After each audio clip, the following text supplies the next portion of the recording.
Bismillahirrahmanirrahim. Assalamualaikum warahmatullahi wabarakatuh. Waalaikumsalam warahmatullahi wabarakatuh. Alhamdulillahirabbil alamin wassalatu wassalamu ala asrofil anbiya'i wal mursalin wa ala alihi wa sahbihi ajmain. Allahumma aslih ummata Muhammadin sallallahu alaihi wasallam wa farijan ummati Muhammadin sallallahu alaihi wasallam warham ummata Muhammadin sallallahu alaihi wasallam wansur wahfaz wa ayyid nahdlatul watan fil alamin bihaqqi Muhammadin sallallahu alaihi wasallam. Amma ba'du. Yang saya hormati rekan-rekan pengurus organisasi yang ada di Jogja, baik itu pengurus wilayah dan badan otonom yang ikut pada webinar pada malam hari ini. Alhamdulillah malam ini pembahasannya tentang Nahdlatul Wathon. Saya kebetulan punya beberapa catatan yang sering saya tulis-tulis. Ini saya rangkum jadi satu. Tentang Nahdlatul Wathon. Saya paparkan ya secara detail, cuma nanti bisa dipertanyakan kembali. Nahdlatul Wathon mau dibawa kemana? Secara filosofis, organisatoris, Nahdlatul Wathon memiliki visi, ya, jelas yang berorientasi kepada menegakkan ajaran agama Allah, bukan hanya di Indonesia, tapi di dunia.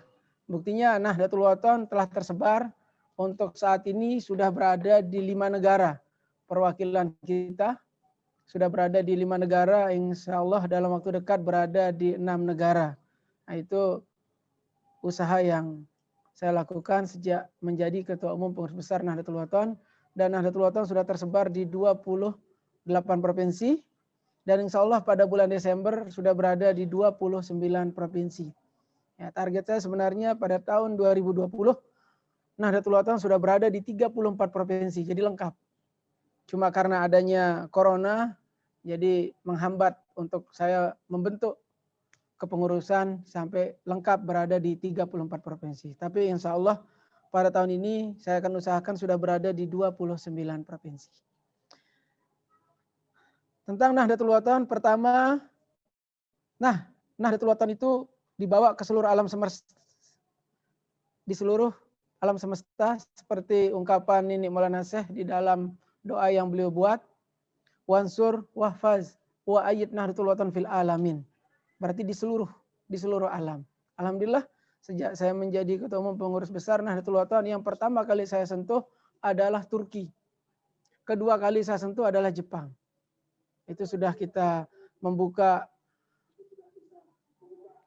komunikasi, walaupun mereka bukan Nahdlatul Wathon, cuma mereka mau menjadi bagian dari kita. Mereka sebagai pencinta, para mahasiswa di sana saya ajak berdialog dan tertarik dengan Nahdlatul Wathon, dan alhamdulillah mereka siap menjadi perwakilan kita. Nah, itu yang di 2 negara yang saya sudah bentuk dari awal, dan yang terakhir Taiwan cuma pelantikannya saja yang belum karena tersendat kemarin dengan adanya corona. Yang kedua, Nahdlatul Wathon secara organisasi akan dibawa ke arah yang telah ditetapkan oleh pendiri NWDI, NBDI, NW, dan YPH. Ya, itu sesuai dengan pekayunan ini Maulana Syekh. Apa pekayunan beliau dulu, bagaimana Nahdlatul Wathon ke depan, itu sudah kami persiapkan semua, dan insya Allah ke depan kita akan membuat sebuah kajian di mana letak kekurangan Nahdlatul Wathon, karena kita lihat sekarang organisasi besar lain seperti Nahdlatul Ulama dan Muhammadiyah sudah jauh, ya, sudah jauh. Makanya istilah saya sejak saya dilantik, Nahdlatul Wathon bukan saatnya berjalan, tapi Nahdlatul Wathon sudah saatnya berlari. Cuma maaf sekali lagi, karena dengan adanya corona kita tidak bisa terlalu kencang berlari untuk memajukan Nahdlatul Wathon sesuai dengan visi dan misi saya. Pertama diangkat menjadi Ketua Umum Pengurus Besar Nahdlatul Wathon. Yang ketiga, NW secara anggaran dasar dan anggaran rumah tangga mengajak kita untuk bergerak di 3 ranah. Pertama, pendidikan, sosial, dan dakwah. Jelas, 3 pergerakan ini harus diimbangi dengan trilogi perjuangan.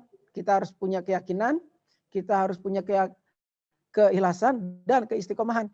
Semua itu harus diperkuat dengan spirit sami'na wa ata'na. Itu sudah jelas dari zaman pendirinya. Sami'na wa ata'na itu sebagai pegangan kita yang terkuat. Bagaimanapun sejak zaman pendirinya, setiap ada elemen atau setiap ada kepengurusan yang tidak taat dengan instruksi organisasi, pasti akan ada goyangan-goyangan yang terjadi.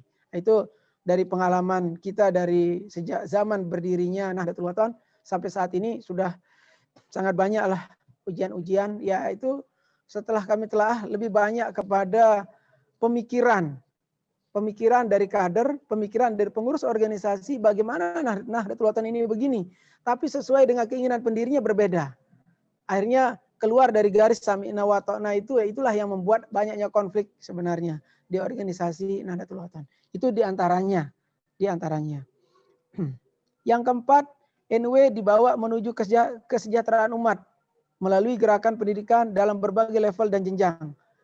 Melalui ini NW bisa dikenal secara menyeluruh insya Allah di dunia. Makanya sejak bulan Maret dengan adanya corona, saya membentuk website, saya membentuk akun YouTube dengan Nahdlatul Wathon Official. Kenapa? Karena saya pengen Nahdlatul Wathon itu punya juga kantor di dunia maya, bukan hanya di dunia nyata yang ada di bumi, tapi ada di dunia maya. Jadi di situ kita bisa interaksi dengan semua. Dan alhamdulillah di Instagram Nahdlatul Wathon Official maupun di Instagram pribadi saya yang dipegang oleh admin, tapi kadang-kadang saya yang menjawab secara lisan, admin yang menulis, itu saya selalu menjawab. Setiap apa yang masuk di DM, di inbox, saya selalu menjawab. Baik itu yang di official, baik itu yang di Nahdlatul Wathon, baik itu yang di Tuan Guru Bajang, Hamzah Nodi 2. Itu yang di Instagram. Kalau di Facebook saya jarang membuka. Paling kalau ada pertanyaan saya di-printkan, saya menjawab, mereka menjawab. Nah, gitu. Yang keenam, NW dibawa ke arah kemajuan bangsa dan negara. NW hadir untuk menjadi mitra negara dalam menciptakan rasa aman dan nyaman, harmonis di semua elemen masyarakat. Itu sudah kewajiban kita karena kita ormas Islam. Ketujuh, NW hadir melalui instruksi Ketua Umum Pengurus Besar Nahdlatul Wathon dalam berbagai kesempatan dan peluang untuk kebaikan bersama dalam berorganisasi, berbangsa dan bernegara. NW hadir terdepan dalam aspek kebangsaan dan keumatan.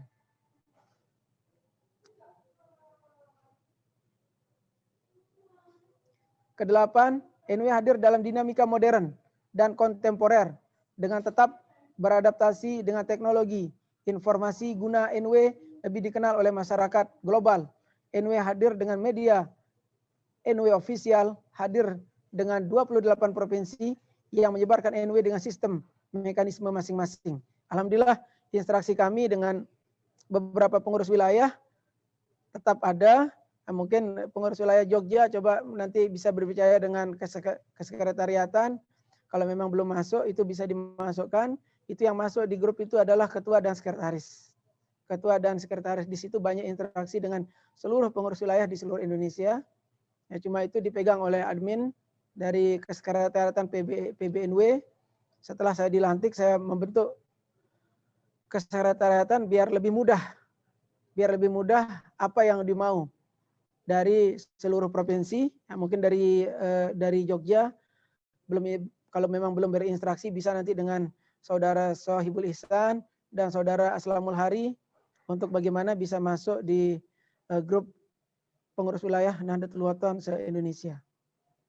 Yang kesembilan, NW meski masih dipegang oleh keluarga pendiri. NW itu semata-mata agar NW terkontrol dan tak lepas, maka keturunan pendirilah yang harus memegang pucuk pimpinan tertinggi di NW agar tetap stabil dan mengurangi gejolak serta dinamika. Ini sudah pernah kita bahas bersama Dewan Mustasar dari sejak saya masih menjadi ketua wilayah Nusa Tenggara Barat. Sebelum menjadi PB, saya pernah komunikasi, saya pernah berdiskusi dengan para tuan guru, dengan para seluruh pakar-pakar di organisasi, yaitu memang semua sepakat tidak bisa dilepas. Kita beda dengan organisasi lain seperti NU dan Muhammadiyah. Ya, karena memang dari pendiri Nahdlatul Ulama memang menginginkan hal seperti itu. Nah, jadi itu di antara 9, sementara yang saya pemaparan awal, nanti kita diskusi apa yang perlu didiskusikan dari yang 9 atau ada yang lain, tidak apa-apa. Kita diskusi biar semua kita bisa bergerak untuk kemajuan Nahdlatul Ulama. Seperti kata saya dari awal, saatnya Nahdlatul Ulama ini berlari, bukan saatnya dia berjalan. Dan supaya diketahui bahwa Nahdlatul Ulama sejak bulan Februari, saya sebagai Ketua Umum Pengurus Besar Nahdlatul Ulama menghadapi sidang MA dengan adanya PK dari Nahdlatul Ulama 2014, dan alhamdulillah pada bulan Mei kita dimenangkan oleh MA dan itu sudah clear. Kekeliran itu berarti sudah tidak ada PK kembali. Kenapa tidak ada PK kembali? Karena tidak ada lagi alat bukti baru. Yang di PK itu adalah termasuk aset NW, termasuk kepemilikan NW yang di PK oleh NW 2014 oleh oknum, dan alhamdulillah dengan izinnya Allah Subhanahu wa taala dan dengan kekeramatan ini da al-mafrulah Maulana Syekh Tuan Guru Kiai Haji Muhammad Zainuddin Abdul Majid. Jadi pada bulan Mei kita dimenangkan oleh MA. Jadi selama corona mungkin semua lockdown, saya tidak bisa lockdown karena menghadapi sidang baik secara virtual dan lain sebagainya, dan alhamdulillah kita sudah menang. Tapi kenapa saya diam? Karena saya tidak mau adanya konflik. Tidak mau adanya keributan di media sosial seperti yang sudah-sudah. Jadi saya hanya berdiam diri, dan alhamdulillah setelah 3 bulan keputusan itu keluar, baru mulai banyak yang tahu, ya itu sudah selesai, sudah ingkrah setelah 3 bulan. Ya kan keluarnya pada bulan Mei, Juni, Juli, Agustus. Nah, semua pada tahu itu kurang lebih pada bulan September. Nah, itulah yang yang saya perbuat selama menjadi Ketua Umum Pengurus Besar Nahdlatul Ulama sejak dilantik pada bulan Juli. Nah, Juni masuk Juli. Ya, kalau memang ada usul saran dari pengurus wilayah di Jogja dan dari badan otonom di sana, kan